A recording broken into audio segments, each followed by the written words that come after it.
تاہم عثمان کا مقصد زندگی صرف فتوحات کا حاصل کرنا اور گرد و پیش کی ریاست کو اپنا متی بنانا نہ تھا۔ 1291 سے 1298 ہجری تک اس نے اپنی توجہ تمام تر حکومت کے انتظام و استحکام کی جانب مبذول رکھی۔ حکومت کے مختلف شعبے قائم کر کے حکام کا تقرر کیا اور رعایا کے فلاح بہبود کے انتظامات میں مصروف رہا۔ لیکن دوسرے ترک سرداروں نے جو عثمان کی بڑھتی ہوئی قوت سے خائف تھے، اس کی خاموشی کو ضعف معمول کیا اور غزنیتی کے لداروں سے اتحاد کر کے اس کے مقبوضات پر حملہ آور ہوئے۔ اسی طرح جنگ کا سلسلہ 1298 عیسوی میں چھڑا۔ وہ ابتدا عثمان کی طرف سے بالکل مدافعانہ تھا، لیکن ان حملہ آوروں کو بہت جلد اپنی غلطی کا احساس ہو گیا۔ عثمان نے ان سب کو شکست دی، نواح کے چھوٹے چھوٹے سرداروں کو متی کیا، غزنیتی کے لے کے یک کے بعد دیگر فاتح کی اور بالآخر ان کی شہروں پر قبضہ کر کے اسے اپنے مملکت کا پایہ تخت بنایا۔ 1301 عیسوی میں عثمان کنئی کمیڈیا سے متصل یون حصار کے مقام پر پہلی بار شہنشاہ قسطنطنیہ کی باقاعدہ فوج سے مقابلہ پیش آیا، جس میں اس سے شاندار کامیابی حاصل ہوئی اور 6 سال کے اندر اس کی فتوحات کا دائرہ بحر اسود تک سے ساحل تک پہنچ گیا۔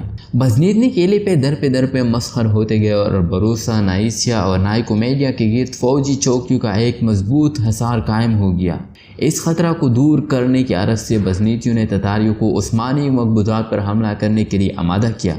عثمان نے اپنے لڑکے اور خان کو حملہ آوروں کے مقابلے میں بھیجا۔ تتاریوں کو سخت شکست ہوئی، غزنیتیوں کی امید کی آخری کڑی بھی ٹوٹ ہو گئی۔ 1317 میں عثمان نے بروسا کا محاصرہ کیا، جو ایشیا کوچک میں سلطنت غزنیتی کا ایک نہایت اہم شہر تھا۔ محاصرہ تقریباً 10 سال تک جاری رہا۔ 1322 میں عاجز آ کر محصورین نے ہتھیار ڈال دیا اور شہر کو خالی کر دیا اور ترکی فوج اور خان کی سرکردگی میں فاتحانہ طور پر بروسا میں داخل ہوئی۔